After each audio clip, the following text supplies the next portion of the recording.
Bienvenidos, bienvenidas un día más al Archivo de María. Bueno, el caso que os traigo hoy vais a alucinar, o sea, es un caso que es de pura película de terror, o sea, no hay otra palabra para definir este caso, y ocurrió en Sydney, en Australia, el 2 de febrero de 1986.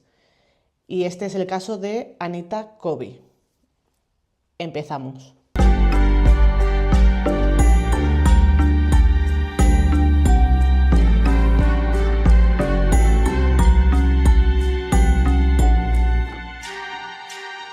Bueno, como he dicho, este caso se desarrolla en Sydney, Australia, el 2 de febrero de 1986.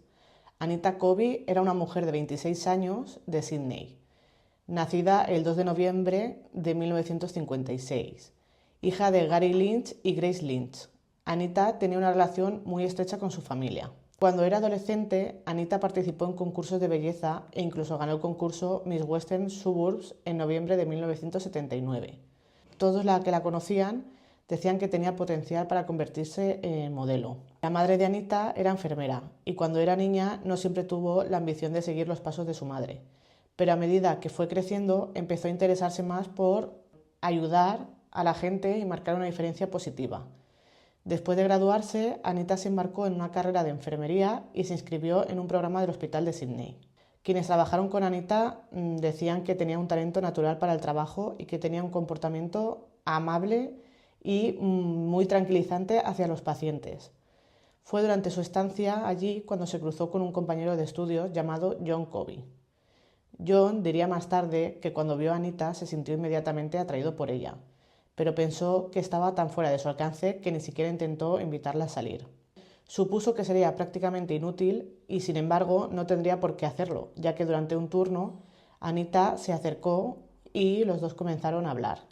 Al poco tiempo planearon salir a cenar juntos y a partir de ese momento los dos fueron casi inseparables y se volvieron muy cercanos. En los primeros meses se fueron a vivir juntos. Salieron durante un tiempo antes de comprometerse y poco después Anita se quedó embarazada. Los dos estaban increíblemente felices ante la perspectiva de formar una familia juntos. Sin embargo, Anita sufrió trágicamente un aborto espontáneo, pero a pesar de esto la pareja se mantuvo fuerte y en 1982 se casaron en medio de un grupo muy unido de amigos y familiares. En lugar de pasar la luna de miel, decidieron invertir el dinero que habían ahorrado en alquilar una casa. Después de casarse, se mudaron a Coffs Harbour. Fue allí donde John empezó a trabajar con caballos y a entrenarlos. Este esfuerzo resultó ser rentable para John. Apostó por uno de los caballos que entrenaba y la apuesta salió bastante bien.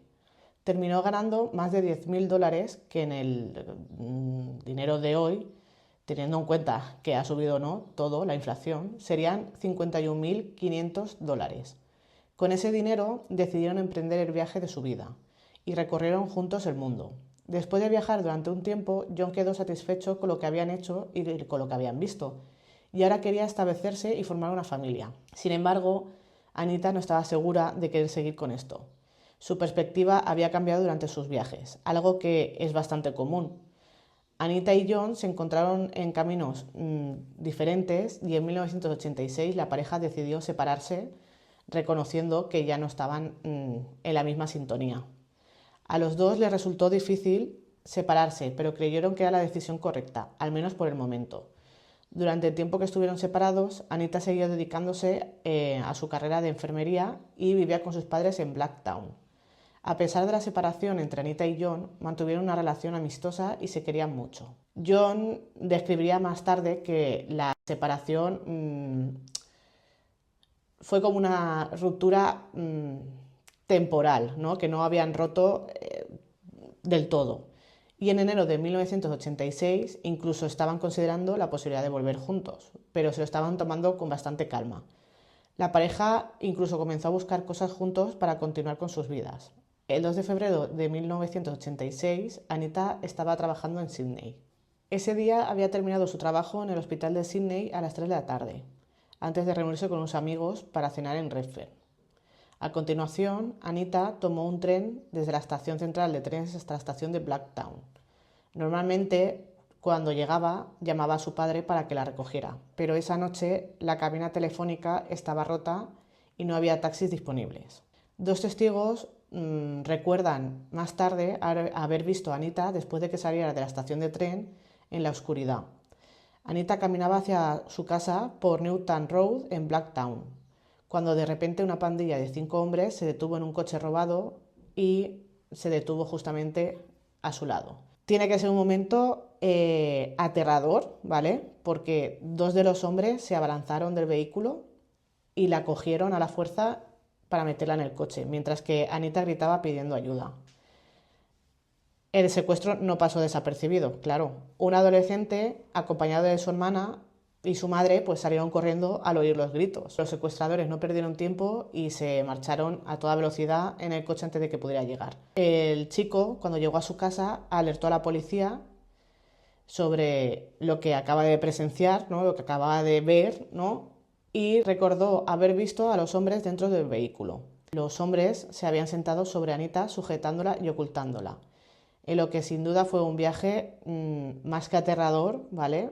Como os podéis imaginar, para Anita. Los hombres ordenaron a Anita que se quitara la ropa.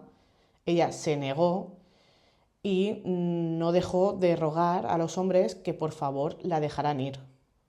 Pero no sirvió de nada. Eso empezaron a golpearla salvajemente y la paliza fue tan brutal que le destrozaron la nariz y los 2 pómulos. El dolor y el miedo que debió sentir, o sea, yo es que ni me lo imagino, o sea, tiene que ser terrorífico, o sea, es que ya solo con que te hayan metido en el coche, ya tienes que estar, bueno, pánico total, o sea, yo creo que ese momento fue de decir, ay Dios mío, ¿qué van a hacer conmigo? Después de destrozarle los huesos de la cara, los hombres pues le obligaron a practicar sexo oral a los 5. Los hombres se dirigieron a una gasolinera que permanecía abierta toda la noche, le robaron a Anita el bolso con todo el dinero que llevaba y llenaron el depósito del coche. Mientras tanto, pues Anita estaba en el asiento trasero, pues desnuda, ¿no? Y sin poder hacer nada, sin poder escapar de los secuestradores, ni poder ni siquiera pedir auxilio, nada, porque es que no podía hacer nada. No acaba aquí. También os lo tengo que decir. Si sois sensibles, os advierto que esto es la parte menos cruel, ¿vale?, de esta historia. Anita fue golpeada y acosada continuamente, ¿no?, por sus atacantes mientras la llevaban a un campo apartado. Fue golpeada tan brutalmente que no podía caminar. La arrastraron a lo largo de una cerca de alambres, de púas, hasta un campo donde los hombres continuaron atacándola durante algún tiempo. Durante horas los hombres la golpearon y la torturaron y un granjero que vivía cerca del campo escuchó gritos, pero supuso que sería un animal o que los adolescentes estarían jugando y no le dio más importancia. Después de horas de tormento, ¿no?, de tortura, los hombres comenzaron a darse cuenta de que si la dejaban irse, ella podría identificarlos. Y el cabecilla de este grupo decidió entonces pues acabar con la vida de Anita. Sacó un cuchillo y, animado por los otros hombres, caminó hacia ella y Anita supo lo que iba a pasar, ¿no? Y entonces, mientras el hombre le ponía el cuchillo en el cuello, ella agarró el cuchillo súper fuerte, ¿no?, para poder intentar salvarse, ¿no?, tener una mínima esperanza de luchar contra ese hombre. Y como resultado, pues algunos de sus dedos pues acabaron casi, ¿vale? Pero acabaron casi cortados. El atacante le cortó los dedos con una sierra y después de cortarlos comenzó con la garganta, ¿vale? Con tanta crueldad que casi pues le separa, ¿no?, la cabeza del cuerpo. Es que es brutal, o sea, es que yo, como acto final, ¿no?, pusieron el cuerpo cerca del alambre de púas y la dejaron ahí colgada antes de irse del sitio. Quitaron la ropa y quemaron todas las pruebas. Cuando Anita no regresó a casa esa noche, pues sus padres creyeron que había pasado la noche con una amiga. Lo que les pareció ya raro fue que no fuera al trabajo al día siguiente y eso hizo que el 3 de febrero pues denunciaran su desaparición. Al día siguiente un granjero descubrió un cuerpo en un campo y la policía supuso que el cuerpo que se encontró en ese campo pues era el de Anita, ya que sus padres pues habían acabado de denunciar en ese momento. El anillo de bodas de Anita todavía estaba en su dedo y un investigador fue a la casa de los padres de Anita y les preguntó si reconocían el anillo. Su familia, claro está, lo reconoció de inmediato. A John le comunicaron que el fallecimiento, ¿no? Fallecimiento por decirlo de esta manera, ¿no? De Anita. Fue una noticia que lo destrozó por completo, no quería aceptar que su esposa estaba muerta y la noticia le resultó demasiado difícil de aceptar y 3 días después de enterarse, pues empezó a consumir sustancias ilegales para sobrellevar la situación. Los agentes se pusieron a trabajar de inmediato para encontrar al asesino o asesinos, ¿no? Pero por supuesto, en este tipo de casos, lo más lógico es que la víctima conoce, ¿no?, a quien le ha hecho esto, un amigo, un familiar, una pareja. Pero para muchos parecía demasiado obvio, ¿no?, que John, que era el exmarido, ¿no?, era el que había hecho esta atrocidad.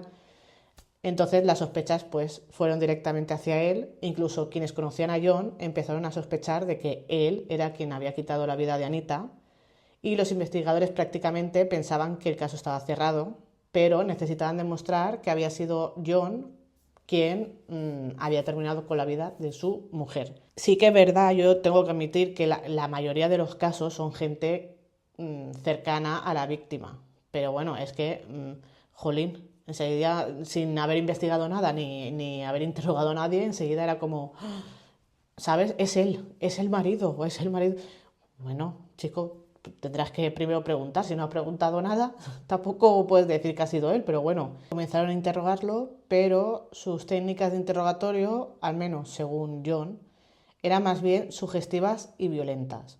Comenzaron a decirle a John que era culpable, que sabían que él era el que había cometido ese brutal crimen, debía de hacer lo correcto y confesar. Según John, incluso lo golpearon contra la pared y contra el suelo y John se sintió un poco culpable. Debido a la culpa que ella sentía, la confusión en su mente y las horas de interrogatorio, más los ataques que le propinaban la policía, John admitió el crimen de Anita. Incluso empezó a cuestionarse a sí mismo y pensó que realmente él había cometido el crimen. O sea, de tanto que le estaba la policía diciendo y golpeando y de todo, es que hasta él se lo creía. A medida que la policía investigaba más a fondo, se dieron cuenta de que no cuadraba, ¿no?, lo que él decía con lo que había pasado, ¿no? Entonces, después de eso, John se cayó en una profunda depresión mientras continuaba la investigación. Los agentes comenzaron a preocuparse de que los responsables pudieran volver a actuar si no eran atrapados pronto.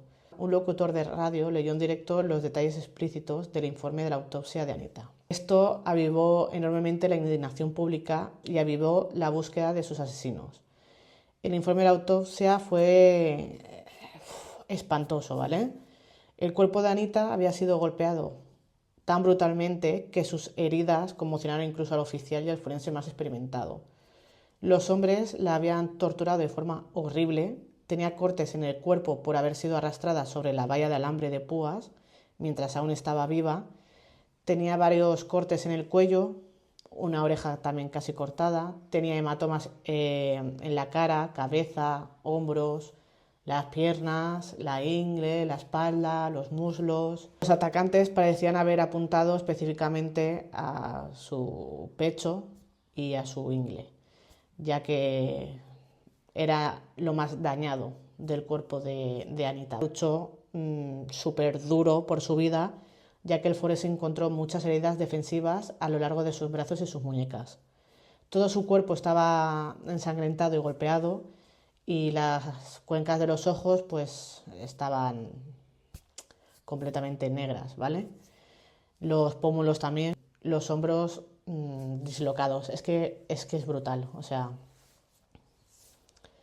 Es que contarlo me parece tan brutal, ¿vale? Que es que me tomo mi tiempo porque digo, es que es increíble lo que le hicieron a esta chica. O sea, me parece tan sumamente brutal. Es que se ensañaron con ella, es que no hay otra palabra. O sea, imaginaros cómo debió de pasar ella esas horas porque la mayoría de todo lo que le hicieron, ella estaba viva. El gobierno ofreció una recompensa de $50.000 por información que pudiera llevar a capturar a el asesino o los asesinos. Su asesinato aún hoy se considera uno de los más horribles de toda Australia y para mucha gente el peor. El nombre de Anita Covey es muy conocido en el país. Tras la lectura de los resultados de la autopsia en la radio, el público se cabreó muchísimo y exigió justicia. Querían que los responsables fueran ahorcados y los investigadores empezaron a rastrear los últimos movimientos conocidos por Anita, con la esperanza de recrear sus últimos días con vida. Un avance crucial se produjo cuando un informante de la policía alertó a las autoridades sobre un coche robado. Esto condujo más tarde al arresto de John Travers y Michael Murdoch. Travers admitió haber robado el coche, pero hizo declaraciones contradictorias sobre el crimen y fue detenido por la policía. Creían que él era el responsable, pero no pudieron sacarle una confesión. John Travers solicitó entonces que llamara a un amigo y el número de este amigo fue entregado a la policía que estaba investigando, quienes se pusieron en contacto con la mujer. La mujer resultó ser la tía de John Travers y fue apodada Señora X. La señora X aceptó ayudar con la investigación, dando a las autoridades detalles de los antecedentes de John. A pesar de ser pariente, la señora X estaba disgustada por lo que le habían hecho a Anita, como todo el país, ¿vale? Por cierto, este John no es el marido de Anita, ¿vale? La señora X creía que John había cometido este crimen junto con la policía, pues hicieron una operación encubierta. La señora X accedió a grabar una conversación con John Travers y Michael Murdoch y ambos hombres confesaron haber cometido el crimen. Esto condujo a que se detuviera a Michael, Gary y Les Murphy, que fueron los 3 otros que ayudaron a John y a Michael. Los 5 hombres fueron acusados del crimen de Anita Covey. Fueron acusados 22 días después del crimen. Cuando Gary fue arrestado, estaba tan asustado que se hizo pis encima. Produjo un forcejeo y Gary hizo todo lo posible por resistirse al arresto. Esto dio como resultado que su cara, pues, quedara magullada por todo el suelo mientras lo arrestaban y le provocó, pues, bastantes heridas en la piel. Gary afirmó más tarde que la policía lo hizo deliberadamente. El cabecilla de la banda era John Travers, que tenía solo 18 años en el momento del crimen. John tenía un largo historial de actividades delictivas, era el mayor de 8 hermanos y se crió en un barrio pobre. A los 14 años ya era alcohólico y fue expulsado de la escuela. Cuando su padre abandonó la familia en 1981, John dependía de delitos menores para mantener a su familia, antes de que la salud de su madre se deteriorara tanto que él y sus hermanos fueron enviados a vivir con familias de acogida. Lo más inquietante de esta historia es el comportamiento violento que John tenía, ¿vale? Mostraba impulsos violentos hacia hombres, mujeres y animales. Michael Murdoch era amigo de la infancia de John y cómplice de sus crímenes. Pasó gran parte de su juventud en prisiones de menores, donde sufrió violencia extrema. Por el crimen de Anita Covey comenzó en Sydney el 16 de marzo de 1987. Cuando entraron a los juzgados se reunió una multitud, muchos señalando a Gary mientras entraba y diciendo: ese es el cobarde que se hizo pis encima. La fiscalía presentó un caso muy convincente contra los acusados, basándose en las pruebas forenses, en testimonios y confesiones obtenidas durante la investigación policial, y la defensa de los acusados utilizó diversas estrategias, entre ellas intentar poner en duda la fiabilidad de las confesiones y las pruebas forenses. Además, durante el juicio, el abogado defensor de Gary intentó presentarlo de forma compasiva, debido a la paliza que había recibido durante su arresto. Uno de los agentes que lo había arrestado fue llevado a la sala del tribunal y el abogado defensor de Gary interrogó al agente y le exigió que le explicara por qué Gary tenía la cara llena de arañazos. El policía respondió que debió haber ocurrido cuando le dio una patada en la cabeza. La defensa argumentó que las confesiones habían sido forzadas y que las pruebas forenses podrían no ser concluyentes. El juicio fue un espectáculo. El público observaba de cerca con la esperanza de que se hiciera justicia, ¿no? Tras un juicio largo y emotivo, el jurado emitió su veredicto. John Travers, Michael Murdoch y los hermanos Murphy fueron declarados culpables de secuestro, agresión y asesinato. Todos ellos fueron condenados a cadena perpetua sin posibilidad de salir. Vamos, os pudriréis ahí, que es lo que os merecéis. Había imágenes de algunos de los asesinos sonriendo después de ser acusados sin ningún remordimiento por el crimen hacia Anita, y la falta de remordimiento pues cabreó muchísimo más a la gente, lo que hizo que llegaran muchas más peticiones para que pues acabaran con sus vidas, ¿vale? Tras la trágica pérdida de su hija, los padres de Anita Covey unieron fuerzas con los padres de otras víctimas y juntos fundaron el Grupo de Apoyo a Víctimas de Homicidio, una organización comunitaria dedicada a ayudar a las familias que se enfrentan a crímenes atroces. Los padres de Anita también desempeñaron un papel importante en la defensa de sentencias más severas tras el crimen de su hija, y estos esfuerzos finalmente llevaron a cambios en el sistema legal. Uno de los 5 detenidos, Michael Murphy, murió en el hospital Long Bay el 21 de febrero de 2019 con 66 años, y los demás aún siguen entre rejas. Algunos de ellos han sufrido palizas diariamente por los reclusos, ¿vale? John Covey siempre se alegra de saber que estos hombres pues les pegan todos los días, ¿no? Y en una entrevista dijo: todavía sueño con acabar con su vida, la venganza era lo que yo pensaba. Fue paralizante, fue un pensamiento muy negativo y viví con él durante años y años. Aún así, les quitaría la vida en un segundo, en un instante y sin ningún reparo. Estoy feliz de ir a la cárcel por el resto de mi vida. En mis sueños les he quitado la vida de muchas maneras diferentes. Ha tenido un efecto muy duradero en mí.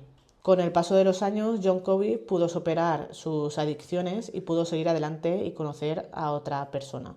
Incluso se volvió a casar y tuvo 2 hijos, pero la pareja se separó.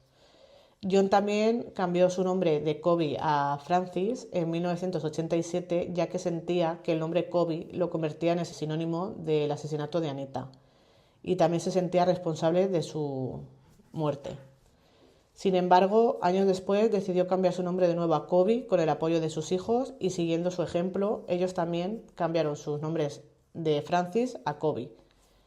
Los padres de Anita ya fallecieron, y la hermana de Anita dijo que sus padres nunca superaron el fallecimiento, ¿no?, de su hija. La señora X, la mujer que ayudó a llevar a los asesinos a la justicia, sigue estando hoy en día bajo protección de testigos, ya que hay personas cercanas a ellos que no están muy contentas con su participación, y esas personas pues la quieren ver sin vida. Simplemente por hacer lo correcto todavía recibe amenazas muy fuertes, ¿vale? El juicio a los asesinos de Anita fue un momento crucial en la historia jurídica de Australia, y el veredicto trajo una pequeña sensación de cierre, ¿no?, para la familia de Anita y para el público. Incluso aquellos que nunca habían conocido a Anita estaban muy involucrados en el caso. El Colegio de Abogados de Nueva Gales del Sur ha respaldado un plan que podría cambiar por completo la definición de cadena perpetua y permitiría a los 4 asesinos supervivientes, ¿no?, de Anita pues solicitar clemencia y que sean liberados. ¿Qué quieres que te diga? Yo no entiendo estas cosas, ¿vale? Si ya están condenados a cadena perpetua, ya está, ya está. ¿Por qué ahora van a poder optar a salir de la cárcel? Es que no lo entiendo, es una cosa que no me cuadra a mí en la cabeza, es una cosa que no.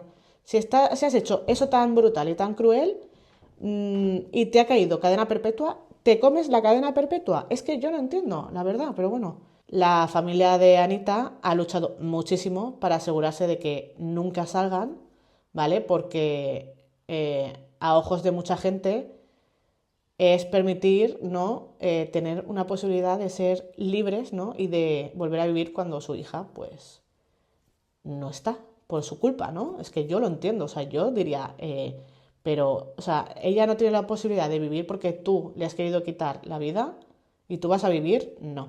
Este es uno de los peores casos de la historia de Australia, ¿vale? Por ser tan sumamente cruel, ¿vale? Y bueno, esperemos que no salgan de la cárcel. Yo espero que no salgan de la cárcel porque es brutal, ¿vale? O sea, no deben de salir porque no están bien, ¿vale? De todas maneras, si salen de prisión, pues ya os enteraréis, porque me enteraré y os lo diré, ¿vale? Pero esperemos que no. Así que, pues, este es el caso de hoy. A mí me parece brutal, ¿vale? Ya lo he dicho creo que 400 veces, ¿vale? Durante el vídeo pero es que sigo alucinando de lo brutal que me parece. Todos los días cogía el tren, llamaba a su padre y su padre la recogía. Ese día el teléfono no funcionaba. No lo digo, me parece una mala suerte, o sea, no funciona el teléfono, están esos por ahí sueltos, es que... Joder, macho, yo a veces pienso, coño, es que parece que el destino lo hace aposta, ¿no? Para que se junten los caminos y pasen cosas, tío, porque es que es alucinante. O sea, podía haber estado roto el teléfono como cualquier otro día, ¿no? Y haber llegado a su casa tranquilamente, pero no. O sea, es que ese día era así. Era así. Estaban esos tiparrajos sueltos y fue así. Espero que os haya gustado el caso de hoy. Si os ha gustado, pues me ayudáis un montón con un like. Si no queréis perderos vídeos como este, suscribiros. Y nada, os agradezco mucho que estéis un día más aquí conmigo. Así que os mando muchos besos y os quiero, ¿vale? Hasta el próximo vídeo. Chao.